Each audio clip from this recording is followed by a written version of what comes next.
I am releasing this open letter on ration cards. ఈ ration cards విషయంలో ఇవాళ రాష్ట్రంలో అన్ని గ్రామాల్లో కూడా ఆందోళనలు జరుగుతూ ఉన్నాయి. ప్రజలు తీవ్రమైనటువంటి ఆగ్రహ ఆవేశాలను సర్వేకి వచ్చిన అధికారుల మీద వెలుబుచ్చుతా ఉన్నారు. పాపం రేవంత్ రెడ్డిది శాపం అధికారులది అయిపోయింది. ఇప్పుడు ఏమైంది?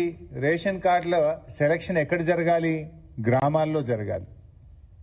వీళ్ళు గ్రామాల్లో అసలు ఎవరు అర్హులు అనేటువంటిది చూడకుండా మొన్న కులగణన సర్వేను బేస్ చేసుకొని కులగణన సర్వేలో ఎవరైతే రేషన్ కార్డు లేదని చెప్పారో ఆ లిస్టును మాత్రమే వీళ్ళు ప్రింట్అవుట్ తీసి గ్రామాలకు పంపిండ్రు. మరి అంతకుముందు ప్రజలు ఆన్లైన్లో మీ సేవల ద్వారా అప్లై చేసుకున్నారు. రాష్ట్ర వ్యాప్తంగా కొన్ని లక్షల మంది ప్రజలు ఆన్లైన్లో మీ సేవలో రేషన్ కార్డు కావాలని అప్లై చేసుకున్నారు. దాన్ని పరిశీలించడం లేదు. గతంలో ప్రజాపాలన దినోత్సవాలనే పేరిట ప్రజల నుంచి దరఖాస్తులు తీసుకున్నది కాంగ్రెస్ ప్రభుత్వం. అప్పుడు కూడా రేషన్ కార్డులు కావాలని దాదాపు 11 లక్షల మంది ప్రజలు ఈ రాష్ట్రంలో రేషన్ కార్డుల కోసం దరఖాస్తులు పెట్టారు. ఆ దరఖాస్తులన్నీ చెత్తబుట్టల పాలు చేసిండ్రు. కనీసం ఆన్లైన్ కూడా చేయలేదు. ప్రజాపాలనలో 11 లక్షల దరఖాస్తులు రేషన్ కార్డుల కోసం వస్తే కట్టలు గట్టి అటకెక్కిచ్చిండ్రు లేదా చెత్తబుట్టల పాలు చేసిండ్రు. ప్రజాపాలనలో పెట్టిన దరఖాస్తులను ఎందుకు పరిశీలించడం లేదు అని బీఆర్ఎస్ ప్రశ్నిస్తుంది. ఆన్లైన్లో మీ సేవలో అప్లై చేసుకున్న దరఖాస్తులను ఎందుకు ఈ ప్రభుత్వం పరిశీలించడం లేదు అని బీఆర్ఎస్ ప్రశ్నిస్తుంది. మీరు కేవలం కుటుంబ సర్వేలో రేషన్ కార్డు లేదన్న దరఖాస్తులను మాత్రమే మీరు పంపించారు. ఆ రోజు కుటుంబ సర్వే చేసేటప్పుడు రేషన్ కార్డుతో ముడిపెట్టారా? ఆ రోజు కులగణన సర్వే మీరు చేసేటప్పుడు ఇది ఆప్షనల్, బలవంతం లేదు. ఇష్టం ఉన్న వాళ్ళు మాత్రమే సర్వేలో పాల్గొనవచ్చును. మీకు నచ్చిన సమాచారం మాత్రమే ఇవ్వండి. అన్ని ప్రశ్నలకు సమాధానం ఇవ్వడం ఇవ్వకపోవడం మీ ఇష్టం. మీకు నచ్చిన సమాచారం మాత్రమే ఇవ్వండి అని ఆ రోజు ప్రభుత్వం చెప్పింది. మరి ఆ రోజు కులగణన సర్వేలో కొంతమంది పాల్గొనలేదు, కొంతమంది రేషన్ కార్డు ప్రస్తావనదే లేదు. ఇవాళ దాంట్లో మీరు లేరని చెప్పి కోతలు పెట్టడం ఎంతవరకు సమంజసం? కులగణన సర్వేకు రేషన్ కార్డుకు ముడిపెట్టడం ఎందుకు అంటున్నా నేను. ప్రజాపాలనలో ఇచ్చిన దరఖాస్తులు ఎక్కడ పోయినాయి? ఆన్లైన్లో మీ సేవలు అప్లై చేసిన దరఖాస్తులు అలాగే ఉన్నాయి కదా. ఉదాహరణకు నా దగ్గర నా నియోజకవర్గం నంగనూరు మండలం గట్లమల్యాల గ్రామంలో ప్రజాపాలనలో 110 మంది దరఖాస్తులు పెట్టారు. ఇవాళ ఆ ఊరికి 40 మంది మాత్రమే లిస్టు అధికారులకు వచ్చింది. అధికారులను అడిగితే మాకేం తెలియదు సార్, ఇది ప్రజాపాలన దరఖాస్తులు కావు, ఇవి ఆన్లైన్ దరఖాస్తులు కావు, హైదరాబాద్కి వెళ్ళి మాకు ఈ పేర్లు ఇచ్చిండ్రు 40, వీళ్ళు అర్హులా కాదాపై కింద చెక్ చేయమన్నారు అంటున్నారు. మరి ఆ 110 మంది ఏం కావాలి అంటే ఈ రకంగా ఇలా రాష్ట్రం అంతా కూడా ప్రజలు తీవ్రమైనటువంటి ఆందోళనలో ఉన్నారు. ఇదే కాంగ్రెస్ పార్టీ ఏం చేసింది? రేషన్ కార్డుల విషయంలో మా ప్రభుత్వం మీద చాలా బురద జల్లే ప్రయత్నం చేశారు. నిజంగా చెప్పాలంటే బీఆర్ఎస్ ప్రభుత్వం వచ్చిన తర్వాత 10 ఏళ్ల కాలంలో మేము 6,47,479 రేషన్ కార్డులు ఇచ్చాం. 6,47,479 రేషన్ కార్డులు ఇచ్చాం. ఈ కార్డుల ద్వారా 20,69,033 మంది వ్యక్తులకు అదనంగా రేషన్ ఇచ్చింది బీఆర్ఎస్ ప్రభుత్వం. కానీ కాంగ్రెస్ వాళ్ళు ఏం చేసిండ్రు? బీఆర్ఎస్ వాళ్ళు కార్డులే ఇయ్యలేదని బదనాం చేసిండ్రు. కానీ మేము ఇచ్చిన కార్డులు 6,47,479 కార్డులు ఇచ్చినాం. నిజంగా ఎంత బాగా ఇచ్చిండ్రు కేసీఆర్ గారు ఆ రోజంటే, కేసీఆర్ గారు మానవత దృక్పథంతో ఆలోచించారు. మేము అధికారంలోకి వచ్చినాడు రేషన్ కార్డు పొందాలంటే గ్రామీణ ప్రాంతంలో 60,000 రూపాయల ఇన్కమ్ లిమిట్ ఉండే, పట్టణ ప్రాంతంలో ఇన్కమ్ లిమిట్ 1,50,000 ఉండే. కానీ కేసీఆర్ గారు ఈ ఇన్కమ్ లిమిట్స్ పెంచాలి, పేదలందరికీ రేషన్ కార్డులు రావాలి అని చెప్పి 60,000 ఉన్నటువంటి ఇన్కమ్ లిమిట్ ను గ్రామీణ ప్రాంతాల్లో కేసీఆర్ గారు 1,50,000కి పెంచారు. పట్టణ ప్రాంతాల్లో 75,000 ఉంటే 2 లక్షల రూపాయలకు పెంచారు కేసీఆర్ గారు. అంటే 60,000 నుంచి 1,50,000కి పెంచినాం. 75,000 నుంచి పట్టణ ప్రాంతంలో 2 లక్షల రూపాయలకు ఇన్కమ్ లిమిట్ పెంచినాం. ఎప్పుడు ఇది? 2014-15. మేము అధికారంలోకి వచ్చినాడు అప్పుడు కాంగ్రెస్ ప్రభుత్వమే అధికారంలో ఉండే మాకంటే ముందు. అప్పుడు 60,000 75,000 ఇన్కమ్ లిమిట్ ఉంటే దాన్ని 1,50,000 2 లక్షల రూపాయలకు పెంచి పేదలందరికీ కూడా సాయం చేసింది బీఆర్ఎస్ ప్రభుత్వం. ఆ రోజు మేము ఇచ్చిన మెమో ఇది, నేను ఇది కూడా చదివి వినిపిస్తా. ఇది 28/11/2014 28/11/2014 మెమో నంబర్ 900. ఇందులో ఎంత స్పష్టంగా చెప్పింది మా గవర్నమెంట్ అంటే, the annual family income ceiling for issue of food security card rupees 1.5 lakh and below in rural areas and rupees 2 lakhs and below in urban areas. This decision has been taken keeping in view that through the outsourcing employees, low status of employees in private sector whose income is very low are not coming under the ambit of eligibility of food security cards, though they are deserving. Therefore, to cover such deserving persons under the scheme, the income limit is increased. Outsourcing ఉద్యోగులు, అంగన్వాడీలు, ఆశాలు, RTC ఉద్యోగులు, అదేవిధంగా private సెక్టార్లో పనిచేసే పేద ఉద్యోగులకు కూడా తెల్ల రేషన్ కార్డు దక్కాలని చెప్పి ఆ రోజు మా ప్రభుత్వం 2014లో పెంచింది. ఇవాళ 10 ఏళ్ళు అయింది కదా బైసాబ్. 2014 నుంచి 10 ఏళ్ల తర్వాత ఎంత మరి రేట్లు పెరిగినాయి, ఎంత నిత్యావసర వస్తువుల ధరలు పెరిగినాయి, ఇన్ఫ్లేషన్ ఎంత పెరిగింది. మరి ఆ ప్రకారంగా ఇన్కమ్ లిమిట్ పెంచాలన్నా వద్దా? ఆ 2014లో బీఆర్ఎస్ పెట్టిన ఇన్కమ్ లిమిటే పెట్టిండ్రు.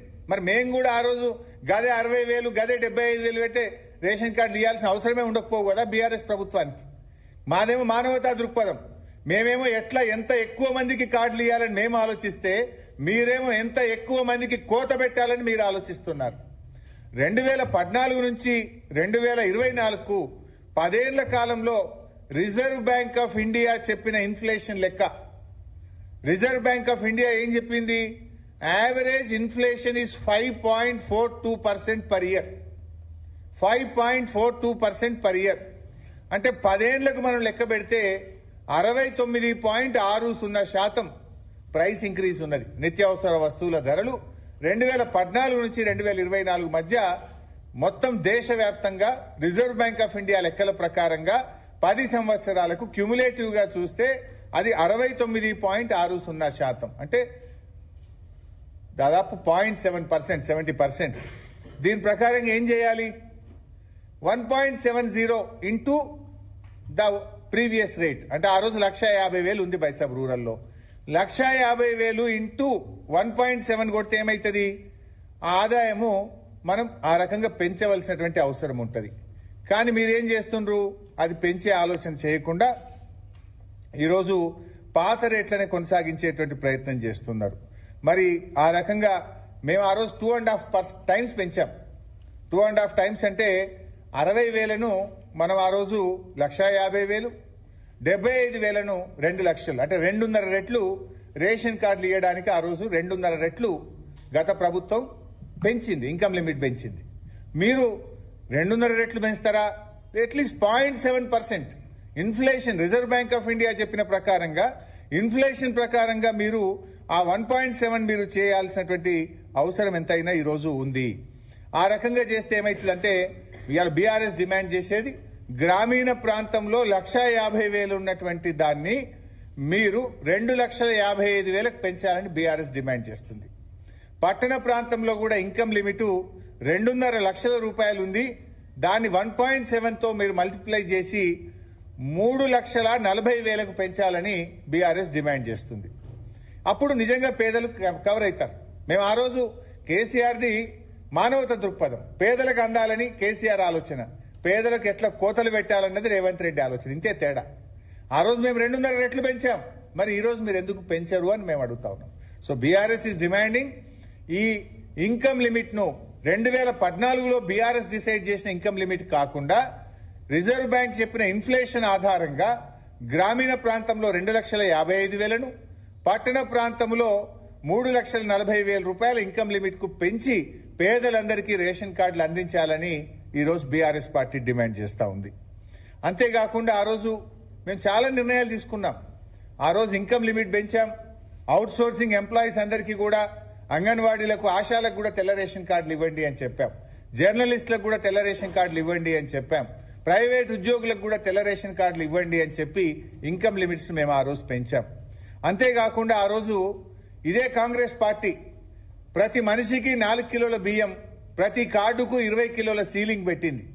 కానీ కేసీఆర్ గారు వచ్చినాక 4 కిలోలు ఏంది, పేదలకు కడుపు నిండా అన్నం పెట్టాలని 6 కేజీల బియ్యం ప్రతి మనిషికి ఇచ్చింది బీఆర్ఎస్ ప్రభుత్వం. 20 కిలోల సీలింగ్ తీసేసి అగర్ సే ఘర్ మే 10 లోగ్ హై 60 కిలో చావల్ దే దో, 10 మంది ఉంటే 50 కిలోల బియ్యం ఇవ్వండి, 8 మంది ఉంటే 48 కిలోలు ఇవ్వండి, 10 మంది ఉంటే 60 కిలోలు ఇవ్వండి అని చెప్పి ఇంకా ఆ సీలింగ్ తీసేసినాం మేము. ఇది మేం చేసింది. ఆ రోజు కాంగ్రెస్ పార్టీ మనిషికి 4 కిలోలు ఇచ్చింది, 20 కిలోలు ప్రతి కార్డు మీద సీలింగ్ పెట్టింది. సీలింగ్ ఎత్తేసినాం, ప్రతి మనిషికి 6 కేజీల బియ్యం ఇచ్చింది ఆ రోజు బీఆర్ఎస్ ప్రభుత్వం. అదేవిధంగా మేము కొత్త కార్డులు ఇచ్చాం, ఇన్కమ్ లిమిట్లు పెంచాం, రేషన్ కార్డు మీద సీలింగ్ ఎత్తివేశాం. ఇది కాకుండా పిల్లలకు ఎస్సీ, ఎస్టీ, బీసీ, మైనార్టీ గురుకుల పాఠశాలలో అంగన్వాడీల్లో చదువుకునేటువంటి పిల్లలకు పాత బియ్యం, సన్న బియ్యంతో కడుపు నిండా అన్నం పెట్టాం. ప్రతి సంవత్సరం 2,62,000 మెట్రిక్ టన్నుల పాత బియ్యం, సన్న బియ్యాన్ని గురుకుల పాఠశాలలకు, హాస్టళ్లకు, ప్రభుత్వ పాఠశాలలకు సప్లై చేసి 2015 సంవత్సరం నుంచే సన్న బియ్యంతో అన్నం పెట్టింది బీఆర్ఎస్ ప్రభుత్వం. కానీ ఇలా మీరు ఇందులో ఏ మార్పు తేలే. మీరు ఇలా మీ లెక్క ప్రకారం వచ్చిన ఉదాహరణ చెప్తా బైసాబ్. ఆ రోజు అంగన్వాడీ టీచర్లు 2014లో మేము మా ప్రభుత్వం వచ్చినప్పుడు మేము కొత్త రేషన్ కార్డులు ఇచ్చినప్పుడు అంగన్వాడీ టీచర్ జీతం ఆ రోజు 4,200 బైసాబ్. 4,200 ఇంటూ 12 నెలలు వేస్తే 50,000 అవుతుంది గంతే. కానీ ఆ రోజు మేము 1,50,000 సీలింగ్ పెట్టినాం కార్డు ఇవ్వడానికి. ఇవాళ అదే అంగన్వాడీ టీచర్ ఎంత అంటే 13,650 రూపాయలు బైసాబ్. 13,650 నెలకు జీతం. సంవత్సరానికి ఎంత అవుతుంది? 1,63,800 రూపాయలు అవుతుంది. ఇప్పుడు మీ ఇన్కమ్ లిమిట్ ఎంత ఉంది? 1,50,000 ఉంది. అంటే అంగన్వాడీ టీచర్ కు ఏడాదికి 1,63,800 వస్తుంది కనుక తెల్ల రేషన్ కార్డు కట్టు. అవుట్ సోర్సింగ్ ఉద్యోగులకు తెల్ల రేషన్ కార్డు కట్టు, జర్నలిస్టులకు తెల్ల రేషన్ కార్డు కట్టు. ఎక్కడెవరికైతే చెక్ పేమెంట్ అవుతుందో మీ పని కూడా అయిపోతుంది. 15,000 దాటితే అయిపోయాయి, మీకు కూడా కార్డు రాదిగా. ఈ రకంగా పేదలను రేషన్ కార్డులకు దూరం చేసే కుట్ర ఇవాళ కాంగ్రెస్ ప్రభుత్వం చేస్తా ఉంది. అంటే 2014లో 4,200 జీతం అంగన్వాడీలకు ఉన్నప్పుడే మేము 1,50,000 ఇన్కమ్ లిమిట్ పెట్టాం. ఇవాళ 13,600 జీతం ఉన్నప్పుడు ఇన్కమ్ లిమిట్ ఎంత ఉండాలి? ఇన్ఫ్లేషన్ ఎంత పెరిగింది? ఆ రోజు ఇల్లు కిరాయి ఎంత, ఇవాళ ఇల్లు కిరాయి ఎంత? ఆ రోజు మంచినూనె ధర ఎంత, ఇవాళ మంచినూనె ధర ఎంత? ఆ రోజు బియ్యం ధర ఎంత, ఇవాళ బియ్యం ధర ఎంత? పెరిగిన ధరలకు అనుగుణంగా నువ్వు దాని లిమిట్ పెంచి పేదలకు న్యాయం చేస్తావా, చేయవా? అంటే ఈ ప్రభుత్వం ఇవాళ అన్ని రకాలుగా మోసం చేస్తున్నారు. ఒకటి, ఇన్కమ్ లిమిట్ పెంచలేదు. 2, పేదలు ఆన్లైన్లో మీ సేవల దరఖాస్తు పెడితే పట్టించుకోవడం లేదు. 3, ప్రజాపాలనలో దరఖాస్తులు పెడితే చెత్తబుట్టల పాలు చేసిండ్రు. 4, దొంగసాటుగా కుటుంబ సర్వేలో ప్రజలు కంపల్షన్ లేకుండా వాలంటీర్గా ఎవరైతే ఇచ్చిండ్రో ఆ లిస్టును మీరు ఊర్లకు పంపించి అలా పేదల్ని రేషన్ కార్డులకు దూరం చేస్తున్నారు. మీరే ఇలా రేషన్ కార్డు ఉంటేనే ఉచిత గ్యాస్ అనబడుతుంది, రేషన్ కార్డు ఉంటేనే ఉచిత కరెంట్ అనబడుతుంది, రేషన్ కార్డు ఉంటేనే ఇంకో పథకం అంటివి. మరి ఇప్పుడు ఆ పేదల పరిస్థితి ఏంది? అంటే ఇన్ని రోజులేమో మీరు బదనాం చేసినారు, అసలు మేము కార్డులు వేయలేదు అన్నారు. ఇంత మంచిగా మేము పనిచేసినాం, 6,47,000 కార్డులు ఇచ్చినాము, ఇన్కమ్ లిమిట్లు పెంచినాము, సీలింగ్ లేకుండా బియ్యం ఇచ్చినాము, పేదలు, అవుట్ సోర్సింగ్, ప్రైవేట్ ఉద్యోగుల్ని యాడ్ చేసేటట్టు చేసినాము, పిల్లలకు సన్న బియ్యం పెట్టినాము. కానీ రేవంత్ రెడ్డి ఇది ఏమీ చేయకుండా ఇలా రేషన్ కార్డుల విషయంలో గ్రామాల్లో గందరగోళం జరుగుతూ ఉంది. ఈ సందర్భంగా ప్రజలకు కూడా పిలుపునిస్తా ఉన్నాం. ఎల్లుండి 21వ తేదీ నుంచి గ్రామ సభలు ఉన్నాయి. గ్రామ సభల్లో ప్రశ్నించండి, కాంగ్రెస్ ప్రభుత్వాన్ని నిలదీయండి, అర్హులందరికీ రేషన్ కార్డులు ఇచ్చేదాకా నిలదీయాలని బీఆర్ఎస్ కార్యకర్తలు గట్టిగా వారికి అండగా ఉండాలని చెప్పి కూడా పిలుపునిస్తా ఉన్నాం. ఇప్పుడు మళ్ళా దరఖాస్తులు పెట్టమంటుండ్రు. నిన్న మా నియోజకవర్గంలో ప్రజలు అడిగితే మళ్ళీ దరఖాస్తు పెట్టి ఎన్నిసార్లు పెట్టాలి నాయన నీకు? మీ సేవలో పెట్టినాం, ప్రజాపాలనలో పెట్టినాం, ప్రజాపాలనలో పెట్టి ఏడాది అయింది, మళ్ళీ ఏడాది తర్వాత మళ్ళీ మండల ఆఫీస్ పోయి దరఖాస్తు పెట్టమంటుండ్రు. ఏడాది నిండినాక ఇప్పుడు మళ్ళీ కొత్త దరఖాస్తు పెట్టాలి. ఏడాది కింద పెట్టిన దరఖాస్తు ఏమైందో ముందు సమాధానం చెప్పు రేవంత్ రెడ్డి. మళ్ళా సిగ్గు లేకుండా మళ్ళీ దరఖాస్తు పెట్టమని ఎందుకు అడుగుతున్నావు? ఎన్నిసార్లు దరఖాస్తు పెట్టాలి? ప్రజల్ని ఎన్నిసార్లు ఆఫీస్ చుట్టూ తిప్పుకుంటావు?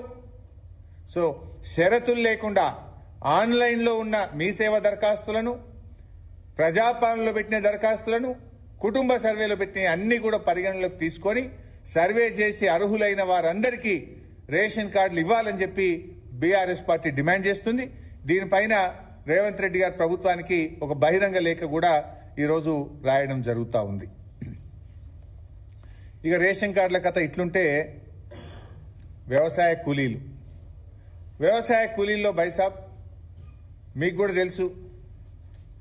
వ్యవసాయ కూలీలు అంటే ఎవరైతే గ్రామంలో కూలికి పోతారో వాళ్ళు వ్యవసాయ కూలీ. వాళ్ళు ఎలక్షన్ మేనిఫెస్టోలో ఏం చెప్పిండ్రు? వ్యవసాయ కూలీలందరికీ సంవత్సరానికి 12,000 ఇస్తాము అని మేనిఫెస్టోలో చెప్పిండ్రు.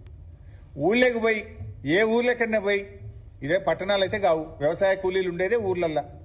అరే మీ ఊళ్ళో కూలికి పోయేటోళ్ళు ఎవరరా తమ్మి అంటే చెప్పరా? ఇప్పుడు దానికి ఏం చేసిండ్రు? గ్రామ ప్రజలకు సంబంధమే లేదు, గ్రామంలో దరఖాస్తే తీసుకోలేదు. హైదరాబాద్లో పంచాయతీరాజ్ కమిషనర్ ఆఫీస్కి వెళ్ళి ఉపాధి హామీలో ఎందరు పనిచేస్తారో లిస్టు తెప్పించుకున్నారు. ఎంతమంది పనిచేస్తారు ఉపాధి హామీలు అంటే? ఈ రాష్ట్రంలో 52 లక్షల కార్డులు, 1,04,00,000 మంది కూలీలు ఉన్నారు. 1,04,00,000 మంది కూలీలు ఉన్నారు ఈ రాష్ట్రంలో. దానికి ఏం పెట్టిండ్రు? కంప్యూటర్ల 20 రోజులు పనిచేసిన ఎందరో చెప్పుండ్రి అని కంప్యూటర్ని అడిగితే ఈ 1,04,00,000లో ఓ 25 లక్షల మంది 20 పని దినాలు పూర్తి చేసిండ్రు అని చెప్పిండ్రు. ఆ 25 లక్షలను ఏం చేసిండ్రు? ధరణి కంప్యూటర్ సిస్టంలో పెట్టి ఇలా భూమి లేని వాళ్ళని మొత్తం ఒక గుంట భూమి ఉన్నా, 5 గుంటలున్నా, 2 గుంటలున్నా, 3 గుంటలున్నా తీసేయమని కంప్యూటర్లో పెడితే అది 6 లక్షల మందిని ఇచ్చింది. 1 కోటి మంది వ్యవసాయ కూలీలుంటే ఈ రాష్ట్రంలో 6 లక్షల మందికి మాత్రమే ఇందిరమ్మ ఆత్మీయ భరోసా ఇస్తున్నారు. ఆ లిస్టు హైదరాబాద్లో సెక్రటరియట్లో కంప్యూటర్లో జనరేట్ చేసి పల్లెటూర్లకు పంపిండ్రు. అది పట్టుకొని ఊర్లకు పోతే ఆఫీసర్ల మీద పడుతున్నారు ప్రజలు. వ్యవసాయ కూలీల్ని నిర్ణయించాల్సింది ఎక్కడా? గ్రామంలో, గ్రామ సభలో నిర్ణయించు, రచ్చబండ దగ్గర నిర్ణయించు, గ్రామ ప్రజల్లో ఎవరు కూలికి పోతున్నారో అడిగి మీరు నిర్ణయించండి. కానీ కంప్యూటర్లో మీరు ఉపాధి హామీ కూలీలను తీసుకొని అలా 20 పని దినాలు పెట్టి గుంట భూమి ఉన్నోడిని కూడా తీసేస్తా అంటే అది 1 కోటి మందికి వెళ్ళి 6 లక్షల మందికి వచ్చింది. అంటే నువ్వు ఇచ్చేది 6 పైసలు, ఎగబెట్టేది 94 పైసలు. 94% మందికి ఎగబెడుతున్నావు. 6 పైసలకి ఇచ్చి నేను పథకం అమలు చేసిన అంటే నువ్వు పేదలకు మేలు చేస్తున్నట్ట, మోసం చేస్తున్నట్ట? ఇప్పుడు ఈ ఉపాధి హామీలో ఇంకోటి ఉంటుంది బైసాబ్, 60 ఏళ్ళు దాటితే ఈజీఎస్ కార్డు ఉండదు. మరి వాడైతే ఊళ్ళో కూలికి పోతుండు కదా. 60 ఏళ్ళు నిండినాయి అంటే వాడి పొట్ట ఎట్లా గడవాలి? నేను ముసలోడినైనా 60 ఏళ్ళు అయినా అంటే పొట్ట గడుస్తుందా? నాట్లేస్తేందుకు నాట్లకు పోతారు, ఏ దుక్కి దున్నడానికి పోతారు, రకరకాల వ్యవసాయ పనులకు పోతుంటారు. ఇప్పుడు ఆ ఈజీఎస్ కార్డు లేదు కనుక నువ్వు వ్యవసాయ కూలీవి కాదు, నీకు ఇయ్యం. నువ్వు మట్టి పనికి పోతలేవు, ఊళ్ళో 20 రోజులు తక్కువ పోయినావు, నీకు ఇయ్యం. మరి రోగం వచ్చే, జ్వరం వచ్చే, నొప్పి వచ్చే పోకపోవచ్చు. కొంతమంది ఉపాధి హామీ పనికి పోరు, వ్యవసాయ పనులకే ఎక్కువ పోతుంటారు. జనరల్గా వ్యవసాయ పనులలో 600, 700 కూడా ఇస్తుంది. ఇవాళ రేపు 500 కూడా ఇస్తున్నారు. ఈజీఎస్ పోతే 300 అంటారు, కానీ వచ్చేది 150, 200 వస్తున్నది. నువ్వు ఈజీఎస్కు పోలేదు కనుక, నువ్వు వ్యవసాయ కూలికి పోయినావు కనుక నీకు ఇయ్యమంటే ఎట్లను? ఈజీఎస్ అనే నిబంధన ఎక్కడిది? Why are you linking with EGS? నువ్వు ఊళ్ళకి పోయి ఆయన కూలికి పోయిండా లేదా, వ్యవసాయ కూలే కాదా చెక్ చేయి. నువ్వు అసలు గ్రామంలో చర్చ లేదు, గ్రామంలో పరిశీలన లేదు, సెక్రటరియట్లో తయారు చేసిండ్రు. వ్యవసాయ కూలీల లిస్ట్ ఎక్కడ తయారు కావాలి? గ్రామంలో తయారు కావాలి. కానీ మీరు హైదరాబాద్లో కూర్చొని సెక్రటరియట్లో కంప్యూటర్లో తయారు చేసిండ్రు. ఉపాధి హామీ కూలీల లిస్టు తీసుకొని అందులో 20 రోజులు పనిచేసిన వాళ్ళని తీసుకొని గుంట భూమి ఉన్నోడిని తీసేసి 1 కోటి మందిని 6 లక్షలకు తెచ్చిండ్రు. ఇది పూర్తిగా పేదల నోరు కొట్టడం. ఎస్సీ, ఎస్టీ, బీసీలు ఎక్కువ మంది కూలీలుగా పనిచేస్తారు. నేను అడుగుతున్న రేవంత్ రెడ్డి గారు, దళిత, గిరిజన, బీసీల నోర్లు కొట్టడానికి నీ చేతులు ఎట్లొచ్చినాయి? గీ పథకంలో కూడా కోతలు కోస్తావా? రుణమాఫీ ఎగ్గొట్టినావు. నీ పుణ్యమాని ఇవాళ రైతు పాపం ఆత్మహత్య చేసుకున్నాడు. ఆయన పేరు ఇవాళనే ఆదిలాబాద్ జిల్లా బేల మండలానికి చెందినటువంటి ఒక రైతు ఆత్మహత్య చేసుకున్నాడు. నిజంగా అది రేవంత్ రెడ్డి ప్రభుత్వం యొక్క హత్య. అది రేవంత్ ప్రభుత్వం చేసిన హత్య. అది నిజంగా నువ్వు రుణమాఫీ చేసుంటే ఆ రైతు ఎందుకు చనిపోతుండే అని నేను ఈరోజు అడుగుతా ఉన్నా. ఆ రైతు పేరు జాదవ్ నాగోరావు, బహుశా గిరిజన రైతున్నట్టున్నాడు, జాదవ్ నాగోరావు. ఆ రైతు బేల మండలం సైదాపూర్ గ్రామం. ఆయన బ్యాంకు వాళ్ళు వచ్చి రోజు అప్పుగట్టు అని ఇంటికాడ బెదిరిస్తా ఉంటే వశపడక ఇవాళ పొద్దున్న లేచి బ్యాంకుకు పోయి బ్యాంకులోనే పురుగుల మందు తాగిండు. బ్యాంక్ అధికారుల సమక్షంలో బ్యాంకులో పురుగుల మందు తాగిండు. పాపం హడావిడిగా ఆదిలాబాద్ రిమ్స్ హాస్పిటల్ తీసుకుపోతుంటే మార్గ మధ్యంలోనే నాగోరావు చనిపోవడం జరిగింది. ఇవాళ దేవరావు జాదవ్ నాగోరావు అన్నారు. ఎవరు? దేవరావు, సబ్జెక్టు కరెక్షన్ పేరు దేవరావు అన్నారు. బ్యాంక్ ఇప్పుడే ఫ్లాష్ వస్తా ఉండే, నేను వస్తా ఉంటే టీవీలో చూశాను. బ్యాంక్ అంటే వీళ్ళు ఎందుకు చనిపోయింది? ఆయనకున్నది 5 ఎకరాల భూమి, 3,50,000 బ్యాంకులో అప్పు తీసుకున్నాడు. రేవంత్ రెడ్డి చెప్పినట్టు 2 లక్షలు మాఫీ చేస్తే ఇవాళ ఆ బేల మండల రైతు ఆత్మహత్య చేసుకునే పరిస్థితి వస్తుందా? ఈ రైతును చంపింది ఇవాళ కాంగ్రెస్ పార్టీ. ఇలాంటి ఎంతో మంది రైతులు ఇవాళ ఆత్మహత్యలు చేసుకుంటున్నారు. పైగా ముఖ్యమంత్రి అంటే రుణమాఫీ అయిపోయింది అంటున్నాడు. మరి నాగోరావుకు 3,50,000 అప్పు ఎందుకున్నది? రుణమాఫీ అయిపోతే ఎందుకు నాగోరావు ఇవాళ బ్యాంకుల వైపు పురుగుల మందు తాగాల్సిన పరిస్థితి వచ్చింది? అంటే ఈ ప్రభుత్వం రుణమాఫీ విషయంలో ప్రజల్ని మోసం చేసింది, రైతు భరోసా విషయంలో ప్రజల్ని మోసం చేసింది, వ్యవసాయ కూలీల విషయంలో ఇప్పుడు 1 కోటి మందికి ఇచ్చే చోట 6 లక్షల మందికి ఇచ్చి మోసం చేస్తున్నారు. చివరికి రేషన్ కార్డులు ఇవ్వండి అంటే రేషన్ కార్డులు కూడా ఇవ్వకుండా పేదల ఉసురు పోసుకునే ప్రయత్నం ఇవాళ వీళ్ళు చేయడం అనేటువంటిది చాలా దుర్మార్గమైనటువంటిది. ఇవాళ బీఆర్ఎస్ పార్టీ పక్షాన మరి ఆదిలాబాద్ లో ఆత్మహత్య చేసుకున్న రైతుకు తక్షణమే 10 లక్షల ఎక్స్గ్రేషియా ఇవ్వాలని మేము ప్రభుత్వాన్ని డిమాండ్ చేస్తున్నాం. ఇది ఈ ప్రభుత్వ హత్య, ఈ ప్రభుత్వ నిర్లక్ష్యం వల్ల చెప్పిన మాట ప్రకారంగా రేవంత్ రెడ్డి డిసెంబర్ 9 నాడే రుణమాఫీ చేస్తా అన్నావు. చేసుంటే ఇలా ఆ రైతు జాదవ్ చనిపోడు కదా. లేదు, దేవుళ్ల మీద ఒట్టుబెట్టి 15 ఆగస్టు నాడు రుణమాఫీ చేస్తా అన్నావు. నువ్వు చేసుంటే ఆ గిరిజన రైతు జాదవ్ ఇవాళ చనిపోవాల్సిన అవసరం లేదు కదా. లేదు, మొన్న నవంబర్ 30 నాడు మహబూబ్ నగర్ లో రైతులకు మొత్తం రుణమాఫీ చేస్తా అన్నావు. ఆ చెప్పిన మాట ప్రకారంగా బ్యాంకుల డబ్బులు పడితే ఇవాళ ఆ గిరిజన రైతు జాదవ్ చనిపోడు కదా. అంటే జాదవ్ మరణం ఇది కాంగ్రెస్ ప్రభుత్వ హత్య. ఇప్పటికైనా రైతులందరికీ కూడా రుణమాఫీ పూర్తి చేయాలని, అదేవిధంగా జాదవ్ కుటుంబానికి 10 లక్షల రూపాయలు ఇచ్చి ఆదుకోవాలని చెప్పి కూడా ఈరోజు బీఆర్ఎస్ పార్టీ డిమాండ్ చేస్తుంది. మేము అవసరమైతే ఆదిలాబాద్ కు మా పార్టీ పక్షాన ఒక బృందం కూడా వెళ్లి ఆ కుటుంబానికి ధైర్యం ఇచ్చి ఆర్థిక సహాయాన్ని కూడా బీఆర్ఎస్ పార్టీ అందిస్తుంది. ఇది రెండవది. ఇక మూడవది వ్యవసాయ కూలీలు. ఇప్పుడే కూలీలదే మాట్లాడుతున్నాం. మొదటిది రేషన్ కార్డులు, రెండవది వ్యవసాయ కూలీలు. ఒకటేమో ఇట్లా కొత్త పెట్టిండ్రు, మూడోది సెంటు భూమి ఉంటే కూడా ఏమో అంటారు.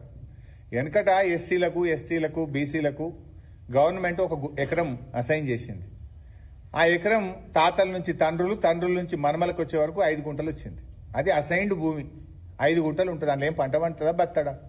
నీకు 5 గుంటలు ఉన్నది, నీకు రైతు బంద్ వస్తుంది కనుక నీకు వ్యవసాయ కూలీల కింద నువ్వు రావు అంటున్నారు. 5 గుంటలు ఉంటే ఏం రైతు బంద్ వస్తుంది బై సార్? నువ్వు చెప్పిన 6,000 ప్రకారంగా 750 రూపాయలు వస్తుంది. 750 ఇస్తా 12,000 ఎగబెడతా అంటుండ్రు రేవంత్ రెడ్డి. అంటే ఎకరం లోపు భూమి ఉన్న వాళ్ళందరికీ కూడా ఈ వ్యవసాయ కూలీల కింద ఇచ్చే ఆత్మీయ భరోసాను అందించాలని బీఆర్ఎస్ పార్టీ డిమాండ్ చేస్తుంది. అండ్ వ్యవసాయ కూలీలను హైదరాబాద్ లో కాదు, గ్రామ సచివాలయంలో, గ్రామ సభలో నిర్ణయించండి, గ్రామ ప్రజల మధ్య నిర్ణయించండి. ఉపాధి హామీతో డీలింక్ చేసి, ఉపాధి హామీతో సంబంధం లేకుండా అతను కూలీయా కాదా, అతను కూలికి పోతుండా లేదా చూడండి. నిజంగా కూలీ అయితే వాళ్ళందరినీ వ్యవసాయ కూలీలుగా గుర్తించాలని చెప్పి బీఆర్ఎస్ డిమాండ్ చేస్తుంది. ఇలా హమాలీలు ఉంటారు బై ఊర్లల్లా. పంట పండినాక ఆ హమాలీలు వడ్ల సంచుల్ని మోసి తూకం పెడుతుంటారు, లారీల్లో ఎక్కిస్తుంటారు, గోడౌన్లో దించుతుంటారు. వాళ్ళు కూడా వ్యవసాయ కూలీలే కదా. భూమి లేని కూలీలే కదా. హమాలీలకు కూడా ఇస్తలేవు నువ్వు, ఇలా హమాలీలను పెడతలేవు, ఈజీఎస్తో లింక్ పెడతావు, గుంట భూమి ఉంటే ఇయ్య అంటావు. అంటే ఇది కూడా చాలా దుర్మార్గమైనటువంటిది. ఈ వ్యవసాయ కూలీలందరికీ కూడా మరి 1 కోటి మంది కూలీలు ఉన్నారు. వారందరికీ కూడా ఇచ్చిన మాట ప్రకారంగా ఈ ఆత్మీయ భరోసాను వర్తింపజేయాలని చెప్పి కూడా బీఆర్ఎస్ పార్టీ డిమాండ్ చేస్తుంది. ఇంకా చాలా ఇష్యూస్ ఉన్నాయి భాయ్ సాబ్, ఇక లింక్ పెడితే మళ్ళా ఇబ్బంది అవుతుందేమో. ఇంకోటి కూడా ఉంది ఇలా వ్యవసాయ కూలీల్లో. పట్టణ ప్రాంతాల్లో కూడా ఈ మధ్య కొత్త మున్సిపాలిటీలు చేసిండ్రు మన అసెంబ్లీలో, వాళ్ళందరినీ తీసిపడేసిండ్రు. ఎక్కడ మున్సిపాలిటీ అయితే అక్కడ ఉపాధి హామీ పోతుంది. ఉపాధి హామీతో లింక్ పెట్టినావు కనుక వాళ్ళు వ్యవసాయ కూలీలు కాదంటారు. ఇప్పుడు నా సిద్దిపేట పట్టణం ఉంది, ఆడ కూడా భూములు ఉంటాయి, ఆడ కూడా ఇవాళ కూడా వ్యవసాయం చేస్తున్నారు. పట్టణం అయితే మాత్రం భూమి ఉండద్దా, వ్యవసాయం చేయొద్దా? అది పట్టణం కావడం వల్ల ఉపాధి హామీ ఉండదు. ఉపాధి హామీ లేదు కనుక నువ్వు వ్యవసాయ కూలీ కాదంటుంటూ రేవంత్ రెడ్డి. సో దాన్ని కూడా గుర్తించి వారిని కూడా వ్యవసాయ కూలీల కింద పరిగణలోకి తీసుకొని వారికి కూడా ఇవ్వాలని చెప్పి ఈరోజు మేము డిమాండ్ చేస్తా ఉన్నాం. హౌసింగ్ లో కూడా ఎస్సీ ఎస్టీలకు వీళ్ళు 6 లక్షలు ఇస్తాము, ₹1,00,000 అదనంగా ఇస్తామని ఆ రోజు మాట ఇచ్చారు. కానీ వీళ్ళు కేవలం ఇప్పుడు 5 లక్షల రూపాయలే అంటున్నారు. మీ మేనిఫెస్టోలో చెప్పిన దాని ప్రకారంగా ఎస్సీ ఎస్టీలకు తక్షణమే వీళ్ళు 6 లక్షల రూపాయలు పేదలకు ఇల్లు కట్టుకోవడానికి ఇవ్వాలి. అండ్ వాళ్ళకి ముందు ఇవ్వాలి, ఎందుకంటే వాళ్ళ దగ్గర డబ్బు ఉండదు. నువ్వు బేస్మెంట్ కట్టినాక బిల్లు వేస్తా అంటే వాళ్ళు కట్టుకోలేరు. అందుకే కేసీఆర్ కట్టిన డబుల్ బెడ్రూమ్ ఇల్లు ఇచ్చిండు. మీరు ఎస్సీ ఎస్టీలకు ముందుగానే ఒక కిస్తీ ఇచ్చి వాళ్ళు కట్టుకునే విధంగా ఫెసిలిటేట్ చేయాలి. మేనిఫెస్టోలో చెప్పినట్టు ₹1,00,000 ఇవ్వాలని చెప్పి కూడా మేము ఈరోజు ప్రభుత్వాన్ని డిమాండ్ చేస్తా ఉన్నాం. ఇంకా ఈ రేవంత్ రెడ్డి ఈ అందానికి ఢిల్లీకి పోయి చెప్తుండే ఇంకా మేమేదో చాలా చేసినాం, తెలంగాణలో ఇచ్చిన మా హామీలన్నీ అమలు చేసినాం. ఢిల్లీలో ఈయన మహారాష్ట్రలో పోయి చెప్తే తన్నుడు దండిరు మహారాష్ట్రలో ఎల్లెలకల పడ్డరు కాంగ్రెస్ పార్టీ. మహారాష్ట్రలో పోయి కూడా ప్రచారం చేసేది కాంగ్రెస్ వాళ్ళు. మేము ఇక్కడ చాలా అమలు చేసినామంటే మహారాష్ట్ర ప్రజలు గట్టిగా గుణపాఠం చెప్పిండ్రు. ఇంకా ఢిల్లీకి పోయిండు. ఢిల్లీలో పోయి అన్ని చేసి ఏం చేసినావు నాయన? మహాలక్ష్మి 2,500 ఎగబెట్టినావు, చేయూత 4,000 ఎగబెట్టినావు, తూతూ మంత్రంగా నువ్వు ఏదో అన్నట్టు 6 గ్యారంటీ అమలు చేసినావు. 6 గ్యారంటీలు కాదు, 6 గ్యారంటీ నువ్వు అమలు చేసినావు. ఇంకా ఢిల్లీకి పోయి అన్ని చేసినావు, ఇక ఢిల్లీలో అధికారంలోకి వస్తే చేస్తా అంటున్నావు. నువ్వు చెయ్యని దాన్ని చేస్తా అంటే ఢిల్లీ ప్రజలేం అమాయకులు కాదు. ఢిల్లీ ప్రజలు గూగుల్లో సెర్చ్ చేస్తే నువ్వు మహాలక్ష్మి ఇచ్చినావా లేదా, నువ్వు చేయూతను ఎగబెట్టినవా లేదా, రుణమాఫీ ఎట్లా ఎగ్గొట్టినావో ఢిల్లీ ప్రజలు ఇట్లే గ్రహిస్తారు. తప్పకుండా ఆడ కూడా గుణపాఠం చెప్తారు. ఎందుకంటే నువ్వు నిరుద్యోగులను కూడా మోసం చేసినావు. 2 లక్షల ఉద్యోగాలను నువ్వు యాడిచ్చినావు. నువ్వు ఇంకా ఢిల్లీలో పోయి చెప్తుండు 50,000 ఇచ్చినాడు. యాడిచ్చినావు? నువ్వు ఇచ్చింది 6,000, 50,000 కాదు. నీ కాంగ్రెస్ ప్రభుత్వం వచ్చినాక నోటిఫికేషన్ ఇచ్చి నువ్వు ఇచ్చిన ఉద్యోగాలు 6,000 మాత్రమే. మిగతా 44,000 బీఆర్ఎస్ గవర్నమెంట్ లో నోటిఫికేషన్ ఇచ్చి పరీక్ష పెట్టి ఫలితాలు ఇచ్చి వాళ్లకు ఫిజికల్ టెస్ట్ చేసి అన్ని చేసినాం మేము. కేవలం ఎలక్షన్ కోడ్ వల్ల లీగల్ ఇష్యూస్ వల్ల కొన్ని ఆగినాయి. అవి నువ్వు ఇచ్చినావు తప్ప నువ్వు మొదటి సంవత్సరంలో 2 లక్షల ఉద్యోగాలు అన్నావు, మోసం చేసినావు. నిరుద్యోగ భృతి 5,000 అన్నావు, మోసం చేసినావు. నీ జాబ్ క్యాలెండర్ అతి గతి లేదు, పత్తా లేకుండా నీ జాబ్ క్యాలెండర్ కూడా పోయింది. అందరినీ కూడా మోసం చేసినావు నువ్వు. సో ఈరోజు మేము మళ్ళీ ప్రభుత్వాన్ని కోరేది, అవసరమైతే 2 రోజులు వాయిదా వేసుకొనైనా సరే అర్హులందరికీ రేషన్ కార్డులు ఇచ్చే విధంగా నిబంధనలు సవరించండి. మీరు ఆన్లైన్లో పెట్టిన వాళ్ళను, ప్రజాపాలనలో ఇచ్చిన దరఖాస్తులను కూడా కన్సిడర్ చేయండి. లేదంటే మీకు గ్రామాన నిరసనలు తప్పవు. రేషన్ కార్డులు రాని వాళ్ళు, వ్యవసాయ కూలీల పథకం వర్తించని వాళ్ళు ఎక్కడికక్కడ నిలదీయండి, ప్రశ్నించండి అని చెప్పి బీఆర్ఎస్ పార్టీ పిలుపునిస్తుంది. మీకు నిలదీతలు వద్దనుకుంటే నిబంధనలు సవరించండి. నిజమైన పేదలకు, నిజమైన అర్హులకు వ్యవసాయ కూలీల పథకం వర్తింపజేయండి. అర్హులందరికీ రేషన్ కార్డులు ఇవ్వండి అని చెప్పి మేము కోరుతా ఉన్నాం. Thank you.